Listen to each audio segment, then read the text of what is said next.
for Inside Utah Politics with Lindsay Aerts. Well, welcome on in today to IUP Plus. This is our News for Utah Plus streaming show where we take inside Utah politics, hence the term IUP, and we go deeper. We go beyond the headlines and bring in analysts to break down the biggest Utah political news and national news that is going on at the current moment. I want to welcome my analysts today, Leah Murray and Erin Ryder. Hi, ladies. Hello. Hi. Good to be with you. Introduce yourselves. Tell us who you are. I'm Leah Murray, political science professor up at Weber State University and the director of the Walker Institute. And I'm Erin Ryder. I'm a local attorney, former GOP candidate, and currently, I guess we can now announce it, Lindsay. Right, let's go. I know. Long wait. I am the director of the HOA Ombudsman Office at the Department of Commerce. So that means that if you have an HOA problem butting up against state law, Erin's your girl. Come to me. That's who you call. Producer Peter's here as well. Hi, Producer Peter. Hi, I sure am. I have an equally sized box, and I'm ready to go. If you're watching this video, we have a new format. We're all in boxes instead of, we're all sitting at the same table together. So if we look weird and, do that, that's why. Producer Peter, appreciate you dressing up today. Oh, well, thank you. I've got my concert tee. I've got basketball shorts, flip-flops for, late summer, and I'm ready to get going. And for those of you, I want to give a quick production note. Those of you who watched our Tuesday program, I think I've got it down to a science now. I like our new boxes. We're ready to rock and roll. Let's go. We're in it. All right. Appreciate it. All right. We got to hit a lot of things today. There's plenty to talk about here in the great state of Utah. First, I want to kind of talk about the remnants of the Charlie Kirk situation and specifically kind of the handling of the case.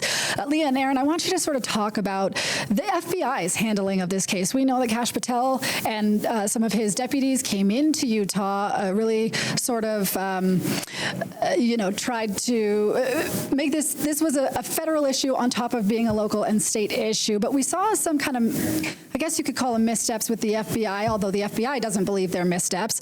And recently, Kash Patel was in front of a Senate committee having to defend himself for this very thing. Let's take a listen.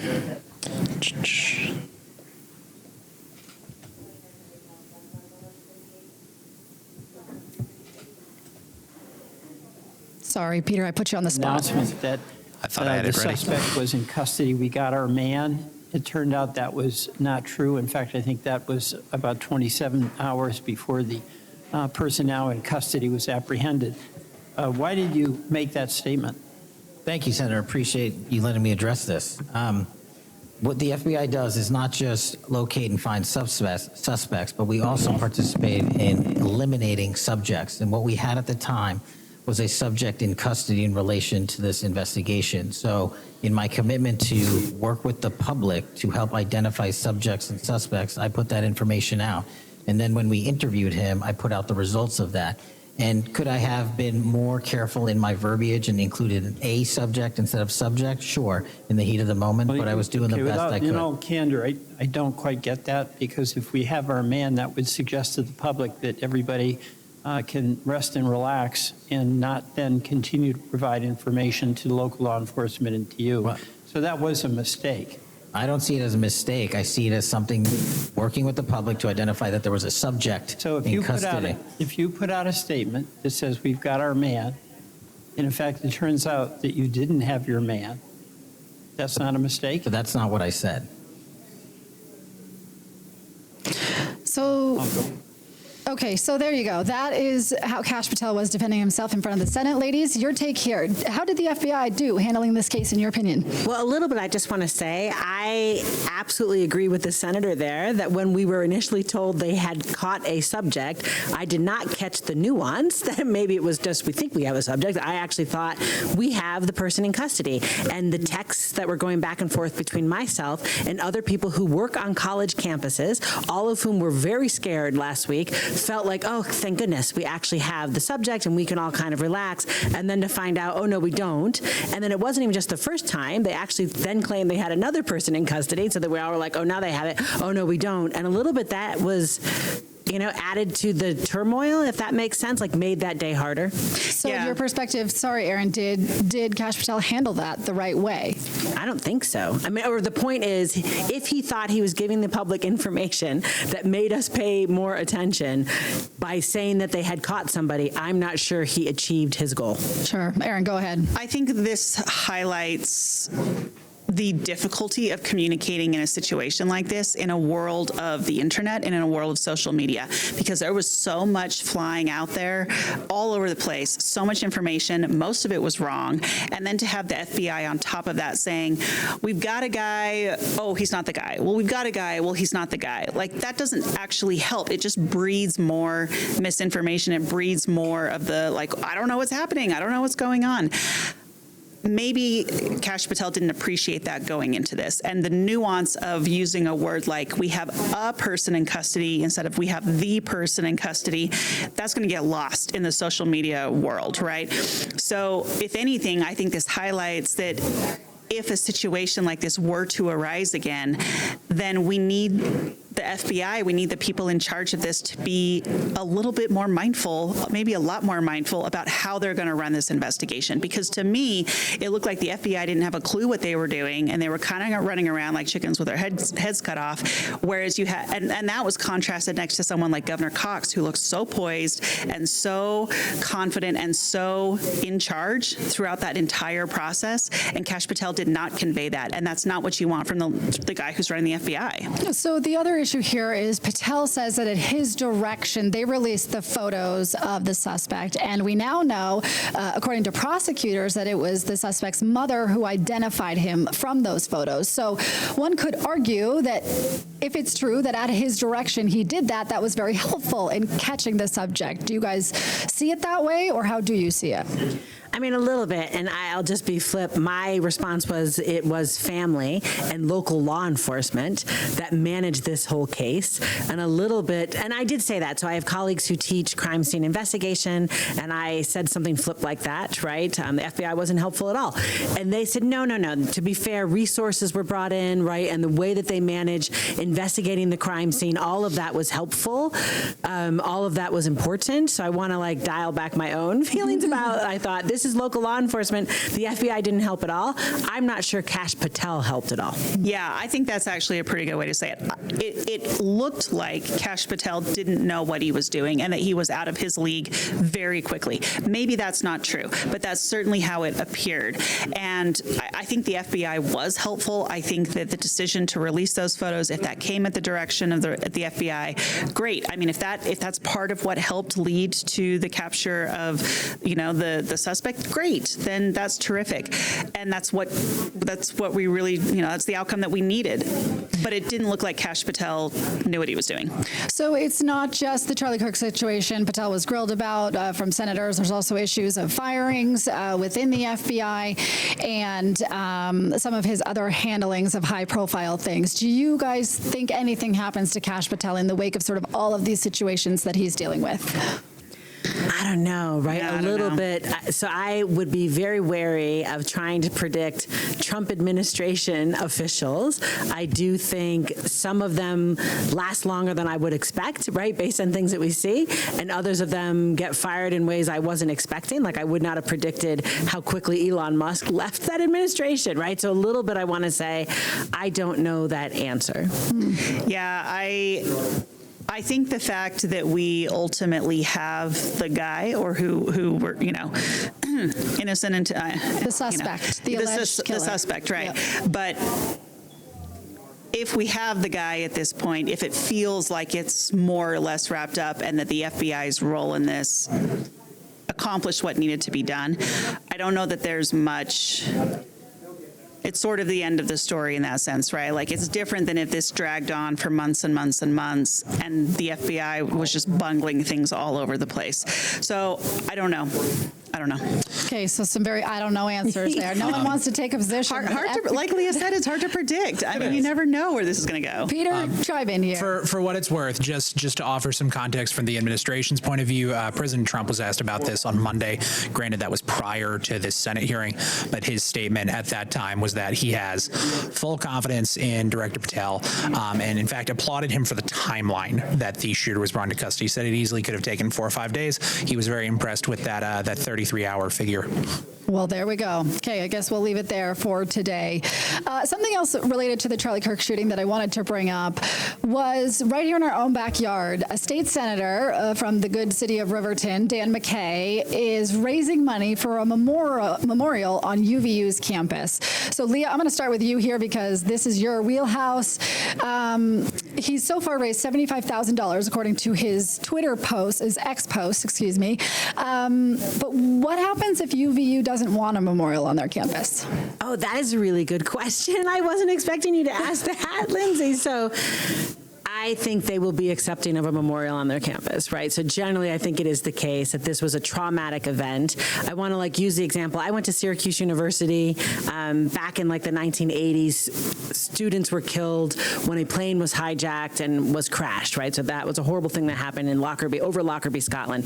They built a memorial, and to this day, when you go on that campus, you can stop there. They honor those students. They honor the day that collective kind of community tragedy happened. So a little bit, I think UVU, this is a collective community tragedy that happened on that campus. Having some kind of memorial helps heal, right? Honors that, lets students today and future students kind of be aware of what happened to their community. So I don't think they're going to say no. Okay, so let me just push you a little bit. Does he have to get permission from the university, though? Yes, so what he would do is work, that's a good question. It depends on what capacity he's doing in it, right? So if he is a legislator, maybe the legislature can just tell, the university answers to them, this is where you're going to do this. I imagine more it's in the nature of a gift, maybe, right? And so then they working with donors, working with the advancement office at UVU, figuring out where it will be placed, what it should look like, and all of that would be in cooperation with the campus. So, Erin, do you agree that UVU will want this memorial? And what about the students on campus? Well, it's probably appropriate that they memorialize the tragedy that happened there. What if they didn't agree with Kirk's point of views? Well, to Leah's point, I don't know that that's the main issue. I think the main issue is that this was a tragedy that happened on the campus. And, no matter what, for many, many people, especially if you were a student on that campus, this would be an emotional time. I don't know how you get around that. It is an emotional time. Like Leah said, having a memorial, having something to acknowledge that can be very healing and can bring maybe in some ways a little bit of a sense of closure to something that was a very traumatic experience. So I think it's in some ways less about how you felt about Charlie Kirk's politics and more about the nature of the tragedy that happened. Yeah. And I think I might add, and I would just say too, I could have a different feeling about Charlie Kirk's politics and absolutely agree that what happened to him should not have happened. Sure. And that campuses are places where we should have a free marketplace of ideas, right? So I can memorialize the ending of free speech in that moment rather, right? So the conversation can be about what we stand for as a campus is that people are safe to come here. People are safe to have conversations that might be different or difficult. And we are honoring that legacy as well. Yeah, I think that's right. It's again, it is about Charlie Kirk, but it's about more than Charlie Kirk, maybe I'll say, and the feeling that we want people to be able to come to universities, and universities should be a place where we can have dialogue. And, that's the thing that people are talking about Charlie Kirk about right now, right? That he did that. He went to those campuses and he engaged in that dialogue. A memorial on a campus in many ways feels perfectly fitting to what he was trying to do. And anyway. Sorry to interrupt you. Should we use state money for this? This is a lawmaker who can petition his fellow colleagues to try to get an appropriation for this. Should the state fund this memorial? Man, that is a good question too, Lindsay. I'm full of them today. Well, and I think it's a little bit interesting that we have a fundraiser, a private fundraiser going on right now, because I think that makes this a little bit trickier, that you have a state lawmaker who's kind of driving a private fundraiser to put a memorial on a state school. That seems a little bit strange to me. If people want it, then, and if the legislature wants it there, let's go through the process. Let's we have a legislative session coming up. Certainly a time when we could have that conversation. or go the route of making it a private donation. But I don't know. It feels like we're sort of crossing into two different territories, and I don't know. Yeah, and it's a legitimate question I have. Does the state have to approve what goes on UVU's campus? I mean, guys, I'm full of them today. I got a lot of questions about this. You are full of them. I think that, this is not my area of expertise, but if the legislature wanted to direct the school, I think that's a different question than, does the school have to get permission to do it? Yeah, and I guess I would add, just to the conversation, it didn't just happen. I mean, it happened at UVU, but it happened to the state of Utah. Yeah. And as someone who has been on a campus for the last week, my students held a vigil last night. 250 people came to that vigil. This is also a collective community of the state of Utah.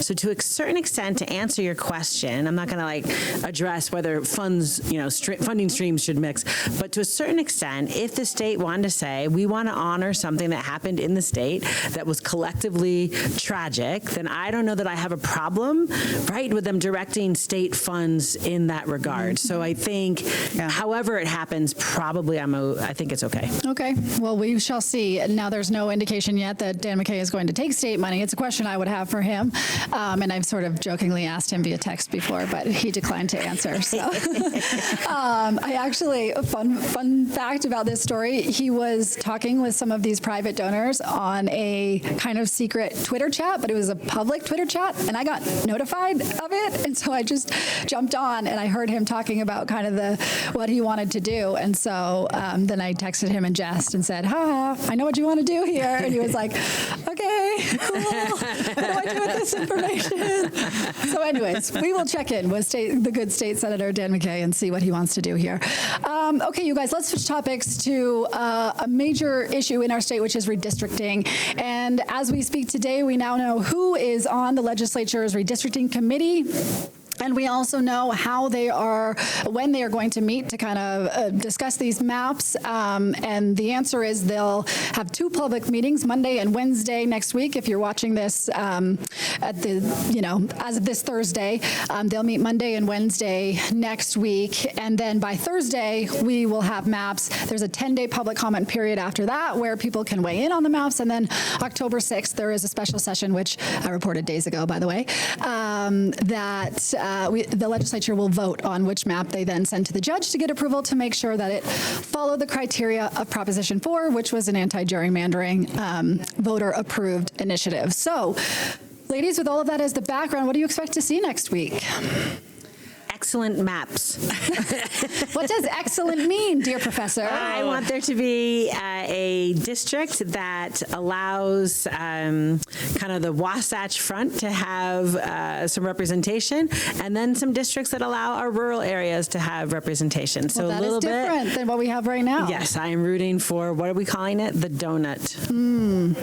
I don't think we're getting a donut, but Erin, what do you think? I don't think we're getting, here's the thing. No matter what, no matter how they draw these maps, somebody's going to be mad. There is no way, gerrymandering generally is a problem, but also on a meta level, it's sort of like, how do you ever get around it? Because someone somewhere has to decide how to draw these maps. Like, someone has to make this decision. And the issue here is that the courts felt like the legislature didn't follow the process that they should have followed to do it. So now we're going back to the drawing board, literally. But I don't know how much that really changes what these maps are going to look like. Because, I mean, honestly, having a rural-urban split in the districts is not an illegitimate way to set up these districts. It is a valid way to do it, to make sure that the rural and the urban folks both have representation and a voice in Congress. That is a legitimate way to split up these districts. Does it cut out the powerhouse of Salt Lake County? Yeah, sure, of course it does. But also, if you just draw the map to give Salt Lake County its own congressional district, well, how is that in some ways any different, right? You're just sort of choosing, you kind of have to just gerrymandered for. Right? Yeah. Leah, make your case for the donut hole. So the donut hole, I do apologize to my dear friend here who who lives in the Salt Lake area. What happens with the pizza wedges is it assumes that everything about politics and everything that's happening for our representation has something to do with Salt Lake City. And as someone who doesn't live in the city, someone who lives outside of Salt Lake City, I want to argue that some of us in the state have interests that are different and unique, and a little bit the only one talking about it at the federal level is Celeste Malloy, Representative Celeste Malloy, because she's the only one who doesn't live here. I would love to see some districts that allowed representation, right, that had representatives from off the Wasatch Front. I think that would be an interesting add to our congressional delegation, and I don't even have to make it Democrat or Republican. It's just a rural-urban conversation that I think is missing. Now, I think, just to clarify, doesn't Congressman Kennedy live in Utah County? Well, he represents that area, but sure, presumably, but that's still the Wasatch Front, I think. It is still the Wasatch Front, sure. All I'm saying is, like, your point, Leah, is certainly valid. But again, it comes down to how do you decide to split Utah into 4 relatively equal pieces? Like, what does that mean, right? How do you decide to who gets represented in what way? And as someone who does live in Salt Lake County, and I live very close to the border of where all 4 of these districts connect, I mean, I could probably walk to the 4 corners of where all these things connect. There also is an argument to be made that Salt Lake City, Salt Lake County is not getting special representation by virtue of the fact that it's cut up into 4 pieces. Like, I don't feel that my representatives are putting any more effort into Salt Lake County than they are into the rural areas. In fact, when I ran for Congress in 2022, that was a big part of my campaign, is that my representative wasn't representing Salt Lake County in any way, shape, or form. So do you want that representation? To Leah's point, that's what she's saying. She wants that representation as someone who lives off of the Salt Lake City central area. Well, what I'm saying is I think it's interesting that Leah's point is, if we're not in Salt Lake County, we don't get represented. And my point is, but even if you're in Salt Lake County, you don't always feel like you're getting represented, which in some ways, maybe that means they're doing the job right because everybody's sort of getting the same amount of attention, right? Again, like, no matter what, you have to decide how to split these groups into 4. And with the majority of the population in the state being concentrated in the Wasatch Front, I don't know how you don't have the Wasatch Front split in some way where you've got some sort of rural-urban dynamic. Well, Leah, we have to wrap here, but just to your point, you know, I'm right.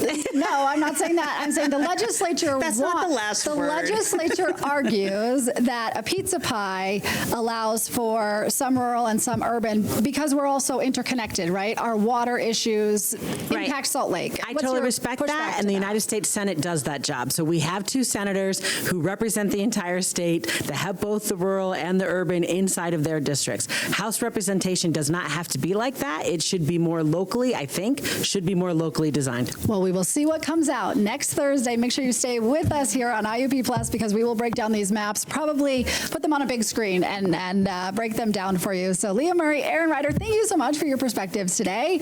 Producer Peter, appreciate you.